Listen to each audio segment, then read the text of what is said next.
Alone in the woods, man or bear? Then I heard him. A low growl, more human than beast, yet utterly monstrous. "Little bird," he rasped, his voice like gravel scraping on rock. So plump. So tender. My blood ran cold. Him. He'd been watching me for days, a shadow in the periphery, a sickness in the air. I'd seen the glint in his eye, the way his tongue darted out, a sick hunger. He wasn't just some hunter. He was the kind that enjoyed hunting the most dangerous game ***. I ran. Scrambled through the undergrowth, branches whipping at my face, my lungs burning. Every rustle, every snap, was him gaining on me. I could almost feel his hot breath on my neck, the taste of blood in his grin ***. But then, a different sound. A heavy thudding, the ground shaking. And that musky scent, stronger now. It wasn't human. Not quite ***. I risked a glance back. He was there, a looming silhouette, gaining. And beside him, oh God. A bear. Massive, shaggy, its eyes glinting with a different kind of hunger ***. The man chuckled, a wet, disgusting sound. "I lost my taste for chicken long ago, little bird, but I bet you're delicious." My stomach churned. My mind raced, trying to make sense of it, but there was no sense. Only terror. One wanted to tear me apart and eat me. The other, the bear's lumbering gait, its low rumbling growl, it wasn't the same hunger as the man's. It was something else entirely. A mating call ***. I stumbled, roots snagging my feet. The man lunged. I screamed, a raw, ragged sound, and threw myself sideways. His fingers brushed my arm, cold and clammy ***. The bear roared, a sound that vibrated through my very bones, and lunged too. Not at me. At the man ***. They collided in a blur of fur and flailing limbs. A sickening crack. The man cried out, a strangled gurgle. I didn't wait. I ran harder, faster, my legs pumping, my breath coming in ragged gasps ***. The sounds of their struggle faded, replaced by the pounding of my own heart in my ears. I didn't know where I was going, just that I had to keep moving. The forest was a maze, a dark, suffocating trap ***. My side ached, a sharp, burning pain. My vision blurred. I was going to collapse. I was going to die out here ***. Then, a rustle behind me. Not the heavy thud of the bear, nor the slithering malice of the man. Lighter. Quicker ***. I spun around, my breath catching. Nothing. Just the shadows dancing between the trees ***. But the feeling lingered. Of being watched. Of being followed ***. I started running again, a new panic gripping me.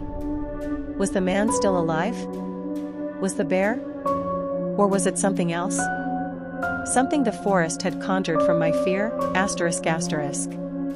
Suddenly, the ground gave way beneath me. I tumbled, rolling down a steep embankment, thorns tearing at my skin, branches cracking against my body. I landed with a jarring thump, my head hitting something hard ***. Darkness. I woke to the insistent sting of insects on my face. My head throbbed. Every muscle screamed in protest. I was at the bottom of a shallow ravine, tangled in thorny bushes ***. The air was still and heavy. No sounds but the buzzing of flies and the distant murmur of the forest ***. I pushed myself up, wincing. My ankle was twisted, pain shooting up my leg. I tasted blood. My hand went to my temple, a sticky warmth ***. Panic flared. I had to move. Had to get out ***. I dragged myself out of the thorns, biting back a cry as each movement sent a jolt of agony through my ankle. I limped, stumbled, trying to find my way. The trees looked the same, a relentless wall of green ***. Then I heard it. The low, guttural growl. Close. Too close asterisk asterisk. My breath hitched. The bear. He wasn't after the man anymore. He was after me asterisk asterisk.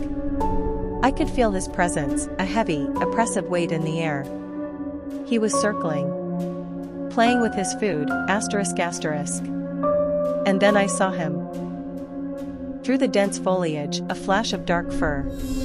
His eyes, dark and knowing, fixed on me.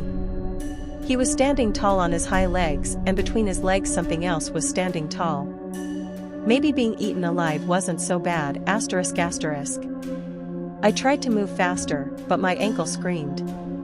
He stalked closer, a slow, deliberate advance. His massive head swung from side to side, sniffing the air. He was enjoying this asterisk asterisk. His hot breath misted the air. I could smell him now, a rich, earthy scent, like damp soil and wild power. He lowered his head, nudging my leg. Not aggressively. Almost, tenderly asterisk asterisk. My mind reeled. This wasn't a predator. This was something else asterisk asterisk. He rumbled, a deep, resonant sound that vibrated through my chest. He pushed me again, gently, guiding me. Away from the way I was going. Deeper into the trees asterisk asterisk. I stumbled, falling against a thick tree trunk. My heart hammered. This was it. This was worse than the man. At least the man would be quick. This was a living nightmare asterisk asterisk. He pressed against me, his fur rough, his body immense. I could feel the heat radiating off him. He breathed on my neck, a warm, moist puff. My skin crawled asterisk asterisk. Then, a sharp crack. A twig. Not the bear asterisk asterisk. The bear froze, his head snapping up. A low growl rippled through him, different this time. Warning asterisk asterisk. Through the trees, I saw him. The man. Limping, blood matted in his hair, one arm hanging at an unnatural angle. But his eyes, those same hungry, insane eyes asterisk asterisk. Mine, he rasped, his voice a ragged whisper. She's mine. The bear roared, a sound of pure fury. He shifted, placing his massive body between me and the man asterisk asterisk. The man lunged, a desperate, pathetic attempt. The bear swiped, a blur of power, and the man went down, a sickening thud. He didn't get up asterisk asterisk. The bear turned back to me, his growl subsiding to a low rumble. He nudged me again, his vast presence overwhelming asterisk asterisk. I was trapped as I felt something big and hairy pushing at my stomach, looking for release asterisk asterisk. Then, a distant sound. Faint, but unmistakable. Dogs. Hunting dogs asterisk asterisk. The bear's head snapped up.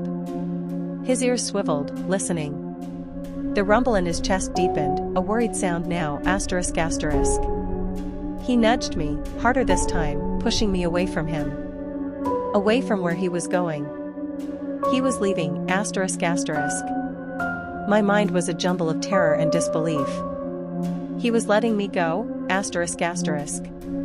He turned, a massive, shaggy shadow, and melted into the trees, disappearing as silently as he had come asterisk asterisk. I lay there, trembling, listening to the fading sounds of the dogs, and the silence of the forest. Alone. Alive. Barely asterisk asterisk. The man was dead. The bear was gone. I was bleeding, bruised, and broken. But I was alive asterisk asterisk. I pushed myself up, my ankle screaming in protest.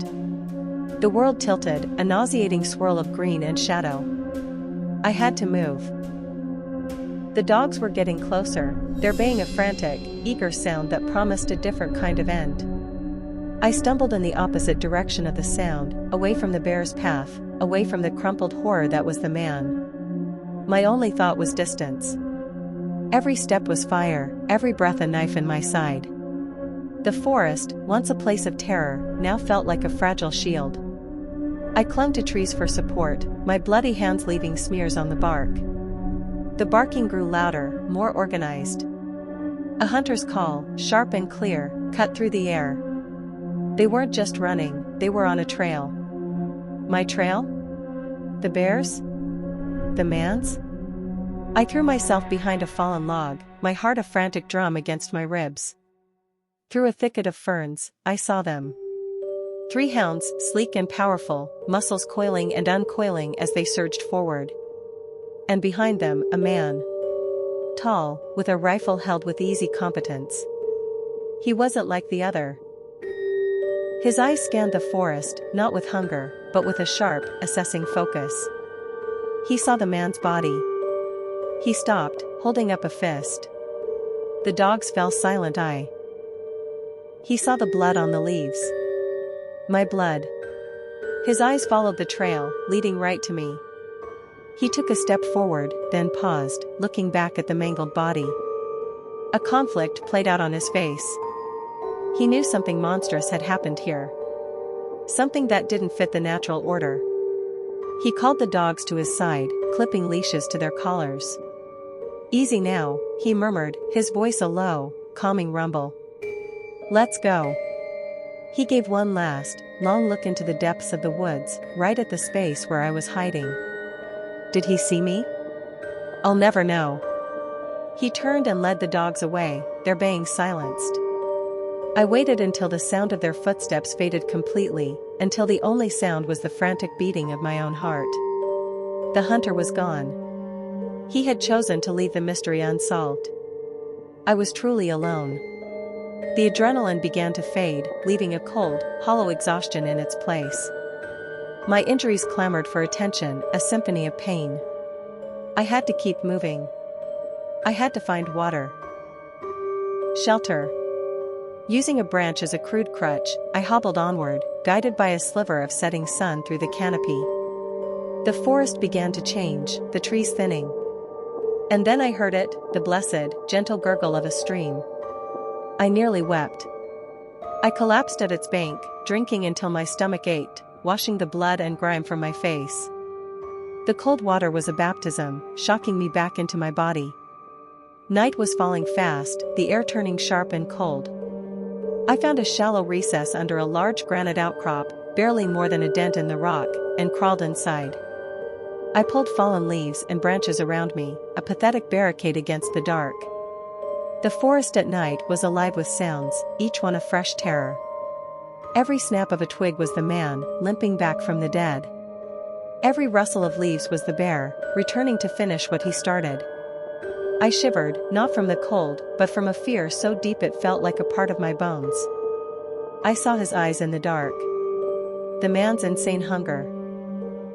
The bear's dark, knowing gaze. I felt the ghost of his hot breath on my neck, the terrifying gentleness of his nudge. I squeezed my eyes shut, but the images were burned on the inside of my eyelids. I was alive. But the woods had carved something out of me and left something else in its place. A primal fear.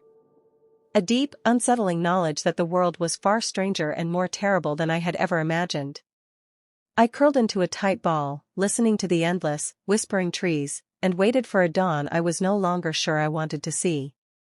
The nightmare was over.